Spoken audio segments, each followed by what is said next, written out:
He is screaming, not performing, not protesting. Screaming, the kind that comes from somewhere underneath language, beneath reasoning, from a place a 22-year-old college student had never been before.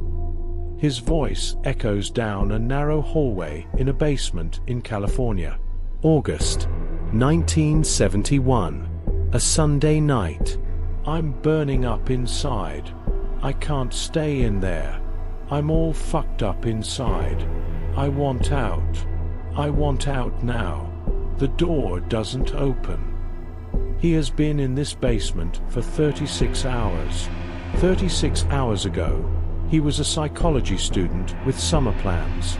Now he is a number. Prisoner 8612.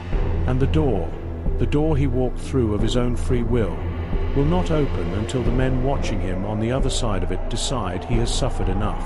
What none of them fully understood in that moment, not the prisoner, not the guards, not even the psychologist who designed this place, was that this was not the worst of it.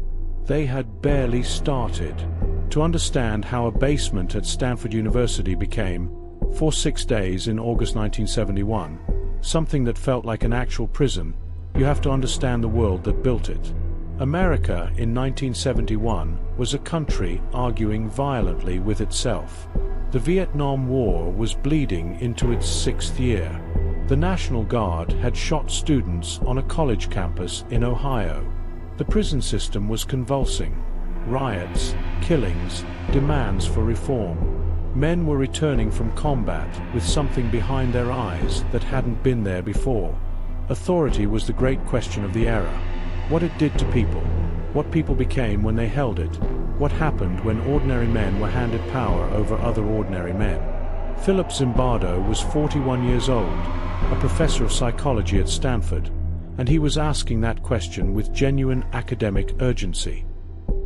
He had grown up in poverty in the South Bronx, and the social forces that shaped human behavior, poverty, institutions, systems, had always felt to him less like abstractions than like gravity.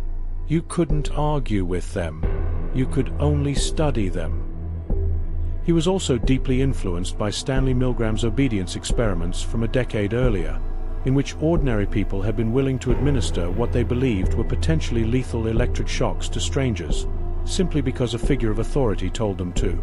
Those results had disturbed the psychological community and the public alike. They suggested something uncomfortable about the human capacity for harm, that the machinery for it did not require malice. It required only a context. Zimbardo wanted to go further. He didn't want to study a single act of obedience. He wanted to study what happened when an entire social structure, a prison, was imposed on ordinary people who were randomly assigned to their roles within it. What, he asked, does an institution do to a person over time? The advertisement ran in the Palo Alto Times and the Stanford Daily in August 1971. It was simple, almost mundane. Male college students needed for a psychological study of prison life. $15 a day, 1 to 2 weeks. 75 men applied. After psychological screening, designed to exclude those with mental illness, criminal backgrounds, or medical problems, 24 were selected. They were, by every documented measure, ordinary, psychologically stable, predominantly white, middle class, young men with futures and plans, and no particular reason to expect the next 2 weeks to change anything about them. Half were randomly assigned to be prisoners. Half were assigned to be guards. The assignment was made by a coin flip. Think about that. The coin could have landed the other way. The guards were given uniforms, khaki shirts, khaki trousers, silver reflective sunglasses, the kind that prevent eye contact, that reduce a face to a surface. They were given wooden batons and told they could not physically harm the prisoners, but that they should maintain order and create a sense of powerlessness in those they supervised. They were given this instruction deliberately. Zimbardo himself would later admit that he had encouraged the guards to think of themselves as actual guards in a real prison. The prisoners were given smocks, dress-like garments with no undergarments, and stocking caps to simulate shaved heads. They were given identification numbers on the front and back of their clothing. Their actual names were taken away. A chain was locked around one ankle of each prisoner so that even in sleep, even in the private darkness, they would feel its weight, so that they would not forget. The prison itself was a converted hallway in the basement of Stanford's psychology building. 3 cells, each about 6 feet by 9 feet, each holding 3 men. A small closet converted into a solitary confinement room, just large enough for a human body. No windows, no natural light. A surveillance camera running, microphones in the walls. On the morning of August 14, 1971, a Saturday, the Palo Alto City Police Department, cooperating with the study, arrived at the homes of the assigned prisoners and arrested them. Real arrests, handcuffs, being read their rights, being placed in police cruisers. The men had agreed to participate in a study. They had not been told they would be arrested in front of their neighbors, in front of their families, without warning. Several later described the moment of arrest as genuinely destabilizing, not because they didn't know intellectually that it was part of the experiment, but because the body doesn't fully understand the word intellectual when there are handcuffs on its wrists and a police officer's hand on its shoulder. They were processed, stripped, deloused, given their smocks and their numbers, given their chains. By Sunday morning, August 15th, the Stanford County Jail was open. The first day passed with an uneasy, slightly confused compliance. The guards gave orders. The prisoners followed them. There was an atmosphere of awkwardness, of people not quite sure how seriously to take the theater they'd agreed to enter. Some of the prisoners laughed. Some of the guards were visibly uncomfortable. This was, after all, a study. These were students. Everyone knew everyone wasn't really who they were pretending to be. That knowledge would prove remarkably fragile. By day 2, the guards had begun what they called count, mandatory assemblies in the middle of the night, 2 or 3 in the morning, where prisoners were roused from sleep and made to recite their numbers, do push-ups, stand at attention for extended periods for no reason other than because the guards had decided to hold a count. The lack of sleep became its own kind of architecture. It made the walls feel closer. It made thinking harder. It made the idea of the morning feel like something that might never actually come. On the second day, the prisoners rebelled. It was spontaneous, uncoordinated, and ultimately unsuccessful. They barricaded themselves in their cells, pushing their cots against the doors, refusing orders. The guards escalated. They called in the guards from the off shift. They obtained a fire extinguisher and used carbon dioxide spray to force the prisoners away from the doors. They stripped the prisoners naked. They confiscated the cots. They put the ringleaders in solitary confinement. They identified one prisoner from each cell as a good prisoner and gave them back their beds, their clothes, their food privileges. The other prisoners watched and drew their own conclusions about who could be trusted. In the archives, in Zimbardo's own recorded conversations with his research staff, you can hear something alarming begin to take shape. He is discussing tactics. He is discussing how to make the experience more psychologically real. He suggests the possibility of planting an informant in the prisoner population. He discusses the idea of putting rats in the hallways. He is not, in these recorded moments, speaking as a scientist observing a controlled study. He is speaking as a prison superintendent managing a difficult population.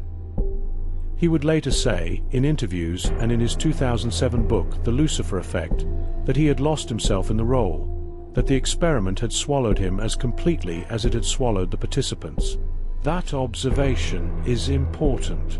It is also, depending on who you believe, either a devastating piece of self-awareness or a convenient explanation for choices that were, in fact, deliberate.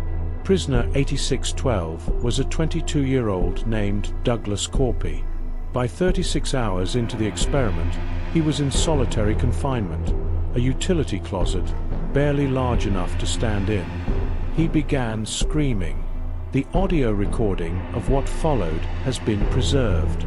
In it, you can hear a young man in what sounds unmistakably like genuine distress, demanding to see a doctor, crying that he is burning up inside, that he cannot take it anymore. He was released from the experiment. Decades later, he told a different story. He said the breakdown had been feigned, a performance designed to get him out of a situation he had decided, rationally, was a waste of his time. He needed to study for his graduate record exam. He thought screaming in the closet would get him released. He said, simply, "Anybody who is a clinician would know I was faking." Zimbardo disputed this. He argued that any researcher witnessing a breakdown is ethically obligated to treat it as real, regardless of its authenticity. He also noted that Corpy's account of the experience has shifted multiple times over the decades. What is undeniably true is this: whether Corpy was acting or genuinely distressed, a 22-year-old student was in a closet in a university basement, screaming, and the people with the power to open the door were running calculations about the experiment's integrity before they opened it. The door did eventually open, but not immediately. There is a guard in this story who has become almost more famous than the experiment itself. His name was David Eshelman, and the prisoners called him John Wayne, not as a compliment. He was creative in his cruelty.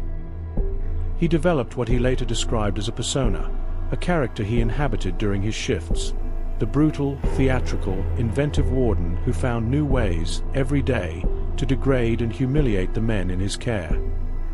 He forced prisoners to clean toilet bowls with their bare hands. He made them simulate sexual acts. He woke them in the middle of the night with a baton dragged across cell bars. He invented punishments and rituals and arbitrary rules that seemed designed less to maintain order than to remind the prisoners, continuously, that they existed at his discretion. Eshelman later said he was acting. He said his theater background had given him a toolkit for inhabiting characters, and that he had consciously constructed John Wayne as a performance. He said he had recently been through brutal fraternity hazing and had drawn on that experience. He said he had watched Cool Hand Luke and modeled his warden character on the film. He also said, years later, when the Abu Ghraib photographs became public, when the world saw American soldiers photographing themselves beside naked, humiliated prisoners, that his first reaction was, "This is so familiar to me." Whether Eshelman was acting or not, the prisoners across from him were not performing their fear. The humiliation landed regardless of its source. The power differential was real regardless of what was happening behind the sunglasses. And here is what the archives also reveal. The guards did not arrive at cruelty independently. Before the experiment began, a graduate student named David Jaffe, serving as the warden, pulled certain guards aside and told them they needed to be tougher. That the experiment required prisoners to feel powerless. That leniency was counterproductive. Guards who showed kindness were, in documented recordings, quietly criticized and redirected. The behavior being captured on film was not entirely spontaneous. The situation was being directed, at least in part, toward a predetermined conclusion. This is the point at which the experiment's legacy becomes genuinely complicated, and genuinely disturbing for reasons that go beyond what its original findings claimed. On day 4, a prisoner known as 819 refused to eat. He sat in his cell and refused food, and when the other prisoners were assembled in the hallway, the guards led them in chanting that 819 was a bad prisoner. That 819 was a troublemaker. That 819 was the reason things were difficult for everyone. Zimbardo took the prisoner aside. He was crying. He was telling the researcher that he needed a doctor, that he needed to leave. And Zimbardo, who has described this moment in detail, looked at a young man in visible distress and said something that revealed everything about how far the experiment had drifted from its scientific moorings. He said, "You're not 819.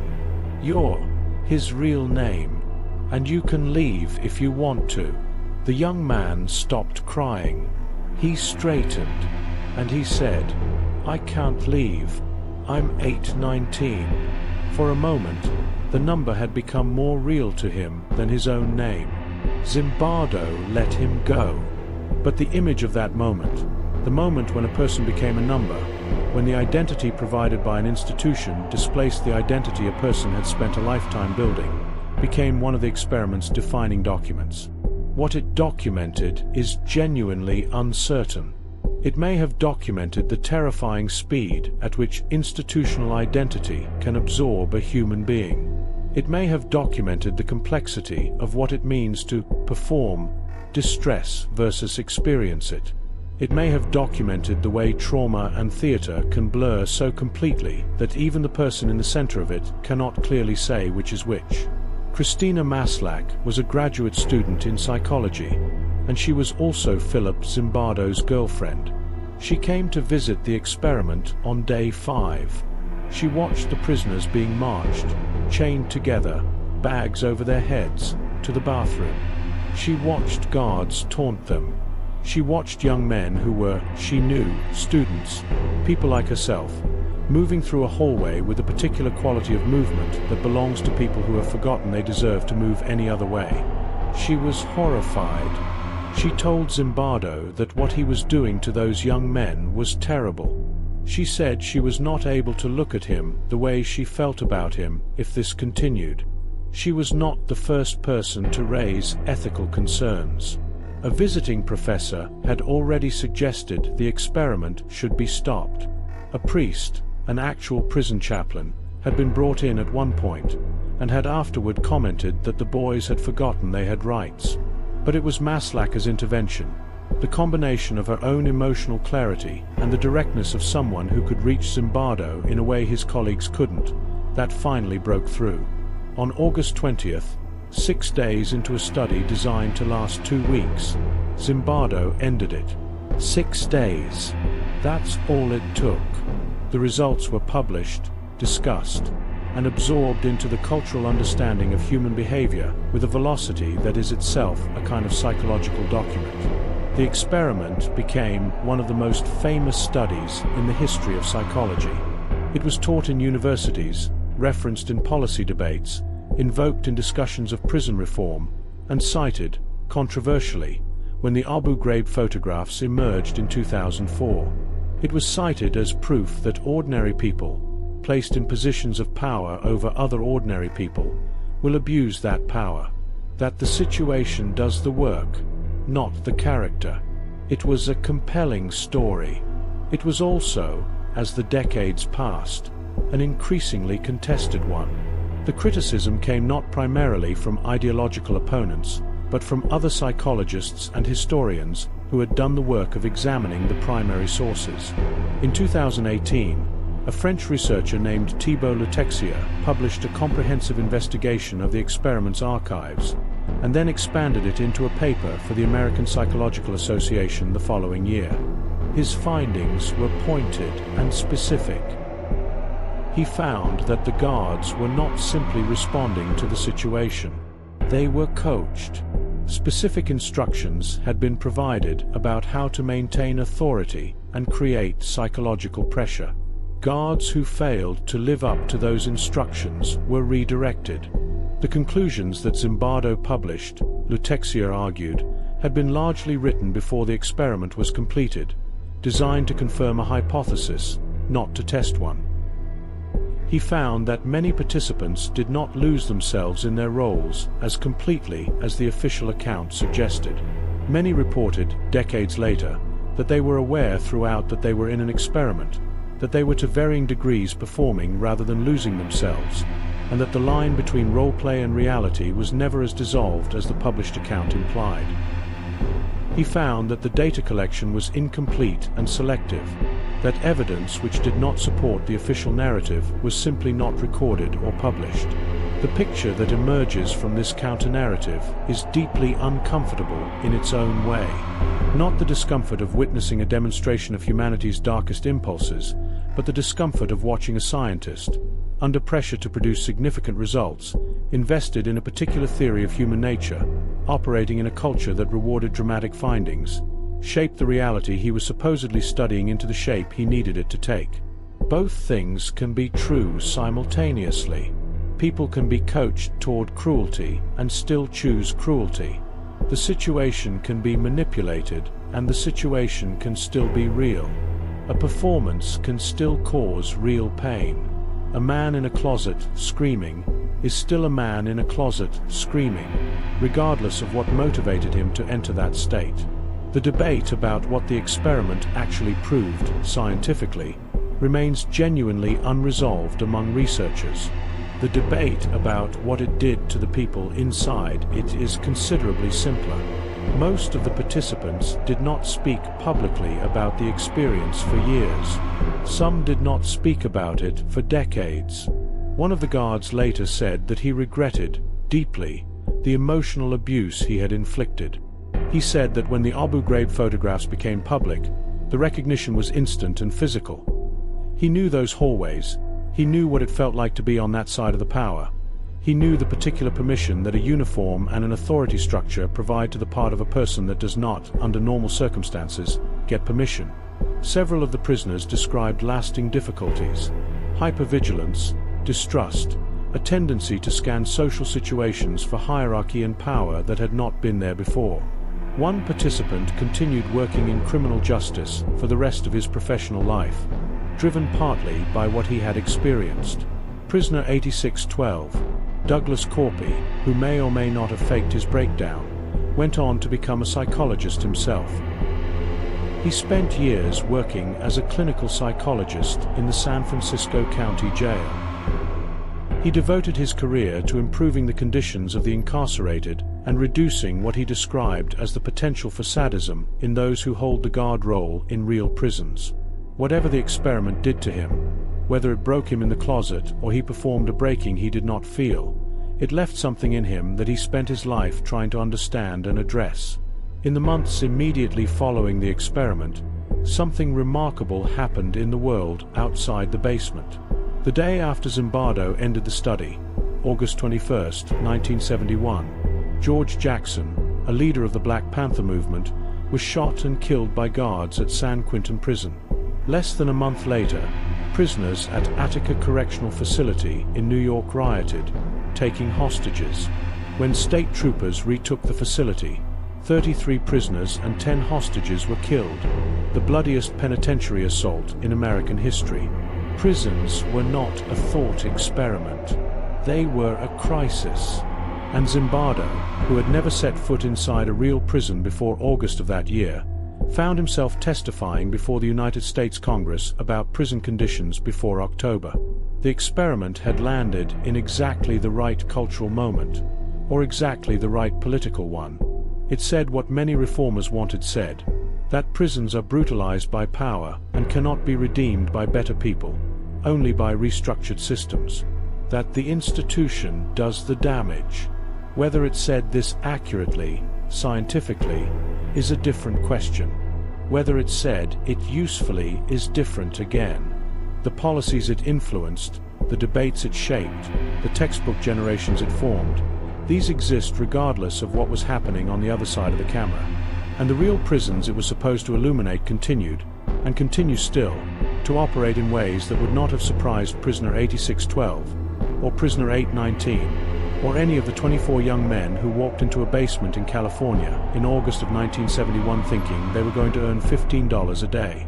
What do we do with this experiment? What do we make of it? Not the clean version. Not the version in the textbooks where situational forces override character and ordinary men become monsters because the institution required them to. the real version. The complicated, contested, human version. The version where a scientist lost himself in his own study.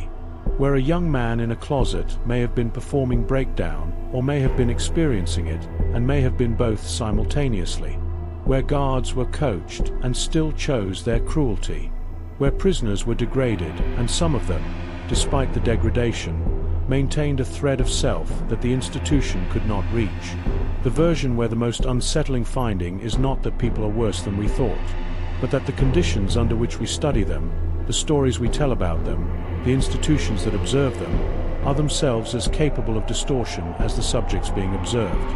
Zimbardo published The Lucifer Effect in 2007. In it, he argued that understanding how ordinary people become capable of evil requires understanding not just individual character, but the systems that surround and shape it. The title refers to the transformation of Lucifer, the most beautiful of angels, into something else entirely. The most luminous becoming the most destructive, not through some fundamental flaw, but through a change in context.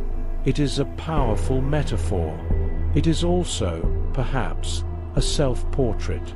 There is a question the experiment leaves behind that cannot be resolved by any amount of archival research.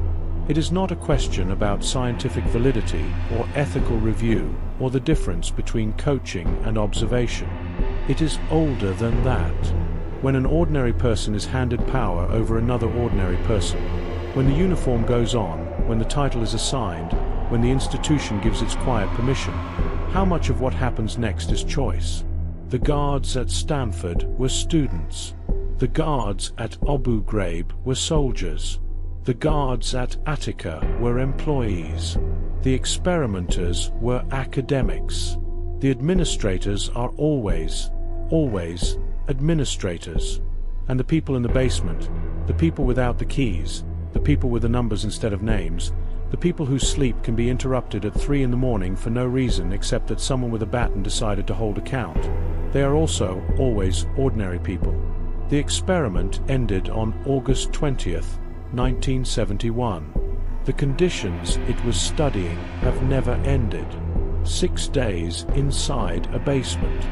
50+ years of what it means. The door is still open. Walk in if you want. You'll know the way out when you need to, or you'll think you will. Sources and documented basis: the Stanford Prison Experiment Archive, prisonexp.org, Zimbardo, P.G., The Lucifer Effect, 2007, Random House, Lutexier, Thibault, Debunking the Stanford Prison Experiment, American Psychologist 74, 7, 2019, Blum, Ben, The Lifespan of a Lie, Medium, 2018, Stanford Magazine, The Menace Within, 2011, Time Magazine reporting on the National Geographic docuseries, 2024, Congressional Testimony of P.G. Zimbardo, October 25, 1971, Documented Participant. Interviews collected across multiple decades.